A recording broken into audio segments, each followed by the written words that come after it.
fast, sitting here praying that this night's gonna last. You got it all on tap, I'm loving your vibe, always have your back. We like all the same tracks, listen all night in the sheets all black. Halo semua, salam sejahtera Malaysia. Selamat datang ke channel Fels Lifestyle. Tuan-tuan dan puan yang saya amat hormati semua. Sebelum ini kita dikejutkan dengan pengumuman berkaitan dengan Perikatan Nasional yang sudah mempunyai SD yang cukup ataupun sokongan yang cukup. Dan sebelum itu, kita juga mendengar berkaitan dengan langkah-langkah untuk menjatuhkan kerajaan menggulingkan Datuk Seri Anwar Ibrahim. Tidak lain dan tidak bukan yang terdekat kita dengar sebelum ini adalah langkah Dubai. Nah, pada akhirnya, saudara-saudara, kita juga mengetahui bahwa sehingga saat ini, hari ini, Datuk Seri Anwar Ibrahim masih kekal sebagai Perdana Menteri. Bahkan terdapat 5 ahli parlimen dari pembangkang sendiri yang sudah menyatakan sokongan terhadap kerajaan perpaduan. Nah, saudara-saudara, yang terkini mengejutkan ramai adalah berkaitan dengan satu dakwaan rasuah RM1 bilion Perikatan Nasional untuk jatuhkan kerajaan. Artikel daripada BH Online ataupun biharian.com. Siasat dakwaan rasuah RM1 bilion PN untuk jatuhkan kerajaan. Nah, kalau benar perkara ini memang sahih, memang perkara ini benar, RM1 bilion rasuah dari Perikatan Nasional untuk jatuhkan kerajaan, adakah ini bermakna dalam artikel ini ataupun dalam isu ini RM1 bilion itu digunakan untuk membeli ahli parlimen dari kerajaan? Nah, itu menjadi persoalannya, saudara-saudara. Dan persoalan yang kedua, dari mana Perikatan Nasional nak dapat duit sebanyak RM1 bilion itu? Nah, tuan-tuan dan puan, ini menjadi satu persoalan yang bermain di fikiran ramai orang, terutamanya pemerhati-pemerhati politik. Nah, di dalam artikel ini, seorang setiausaha politik kepada Perdana Menteri, Datuk Seri Anwar Ibrahim, meminta pihak berkuasa menyiasat dakwaan seorang pemimpin PN terbabit dalam cubaan merasuah individu berpengaruh dan ahli parlimen untuk menjatuhkan kerajaan perpaduan. Dakwaan itu yang disiarkan sebuah blog mendakwa pemimpin PN yang juga seorang ahli parlimen telah menyediakan dana sejumlah RM1 bilion untuk memberi rasuah kepada ahli parlimen kerajaan agar menarik balik sokongan terhadap Perdana Menteri. Kami berharap polis boleh menyiasat jika ini benar, kata Datuk Azman Abidin, setiausaha politik kepada Perdana Menteri, kepada FMT. Orang ramai sudah muak dengan spekulasi tentang usaha menjatuhkan kerajaan. Kerajaan sedang bekerja untuk merangsang pemulihan ekonomi. FMT telah mencuba menghubungi pemimpin PN untuk mendapatkan komen. Sebelum ini, spekulasi muncul mengenai langkah Dubai yang merujuk kepada perbincangan yang didakwa berlaku di Emiria Arab Bersatu antara pemimpin pembangkang dan wakil kerajaan tertentu untuk menjatuhkan pentadbiran Anwar. Pertemuan itu yang tidak begitu diberi perhatian oleh Anwar dan pemimpin kerajaan lain, dikatakan bertujuan mengagihkan tugas dalam kalangan ejen untuk mengenal pasti ahli parlimen yang akan menyertai pembangkang. Sumber juga daripada FMT.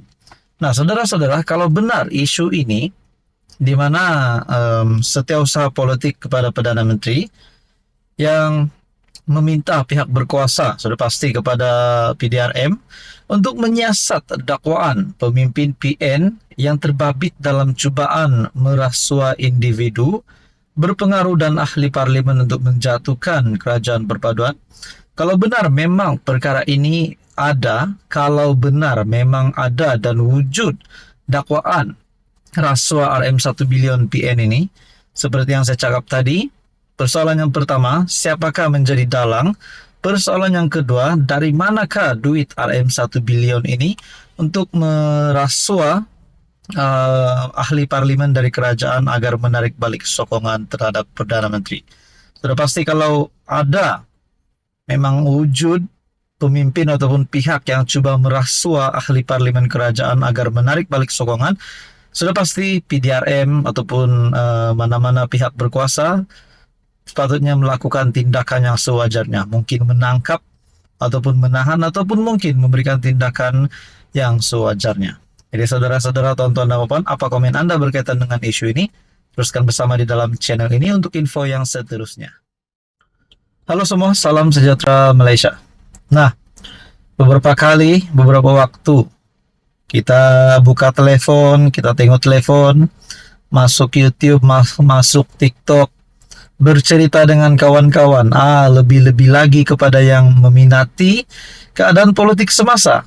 Tidak lain dan tidak bukan, sudah pasti yang menjadi buah mulut ramai orang pada hari ini berkaitan dengan langkah Dubai ataupun cukup akuan bersumpah ataupun SD. Nah, saudara-saudara, sebelum ini kita mendengar 120 SD. Kita mendengar 121 SD. Kita juga mendengar 118 SD. Nah, seperti yang dinyatakan oleh Syabuddin Husin ataupun Syabuddin.com, berkata di dalam blog Syabuddin, yang berkata, kalau cukup buktikan, itu yang kita mahu, bukannya bercakap saja ataupun melalui kenyataan-kenyataan, tetapi belum ada bukti pun yang bahwa mereka sudah mempunyai sokongan yang cukup untuk membentuk kerajaan, ataupun lain kata, untuk menumbangkan Datuk Seri Anwar Ibrahim. Akhirnya saudara-saudara, timbalan Perdana Menteri, yaitu Presiden UMNO Ahmad Zahid Hamidi, membuat satu keputusan ataupun satu kenyataan berkaitan dengan SD langkah Dubai. Menurut Zahid Hamidi daripada BH Online, SD langkah Dubai tak sah, kata Zahid. Dakwaan Perikatan Nasional sudah mempunyai akuan bersumpah ataupun SD yang mencukupi menukar kerajaan tidak boleh diterima. Timbalan Perdana Menteri Datuk Seri Ahmad Zahid Hamidi berkata, SD itu tidak sah. Nah, kita sudah dapat pengesahan daripada Timbalan Perdana Menteri sendiri, Ahmad Zahid Hamidi. Begitu juga kita mendengar bahwa Datuk Seri Anwar Ibrahim sebagai Perdana Menteri sendiri enggan melayan perkara-perkara kecil sebegini. Seperti yang dinyatakan Muhammad Sanusi bahwa dakwaan PN sudah mempunyai SD yang cukup, tapi Datuk Seri Anwar Ibrahim selamba berkata enggan melayan perkara-perkara kecil sebegini. Disebabkan mungkin beliau mempunyai fokus yang perlu lebih fokus kepada pentadbiran negara ataupun kerja-kerja yang lebih besar berbanding melayan perkara-perkara kecil sebegini. Nah, maksudnya di sini Datuk Seri Anwar Ibrahim sendiri pun mengetahui bahwa SD itu tidak sah. Nah, di dalam artikel ini, SD itu tidak sah, kata Zahid, selepas melawat dan menghadiri mesyuarat koordinasi bersama Kementerian Kemajuan Desa dan Wilayah. Beliau juga mengulas, dakwaan menyatakan PN sudah mempunyai SD daripada ahli parlimen yang mencukupi untuk mengambil alih kerajaan. SD berkenaan dikatakan kepada ahli parlimen yang menarik balik sokongan kepada Perdana Menteri Datuk Seri Anwar Ibrahim. MB Kedah, Datuk Seri Muhammad Sanusi dilaporkan berkata, PN sudah mempunyai jumlah SD yang mencukupi untuk menumbangkan kerajaan. Muhammad Sanusi yang juga Ketua Pengarah Pilihan Raya PN bagaimanapun tidak memaklumkan secara terperinci, termasuk mengenai jumlah SD yang diperoleh. Bagaimanapun, Sabtu lalu Pejabat Ketua Pembangkang menafikan dakwaan kononnya yang di Pertuan Agong memberi perkenan kepada 118 ahli parlimen daripada PN untuk datang menghadap baginda bersama SD masing-masing. Kenyataan didakwa dikeluarkan Setiausaha Agung PN Hamzah Zainuddin seperti ditularkan di media sosial juga adalah palsu. Nah, bermakna di sini Hamzah Zainuddin sudah mengesahkan, menafikan perkara ini, sudah mengesahkan bahwa itu adalah berita palsu. Tetapi Menteri Besar Kedah pula menyatakan PN sudah mencukupi jumlah SD. Nah, mana satu nih? Saudara-saudara yang amat dihormati, Ahmad Z. Hamidi berkata, SD langkah Dubai tidak sah.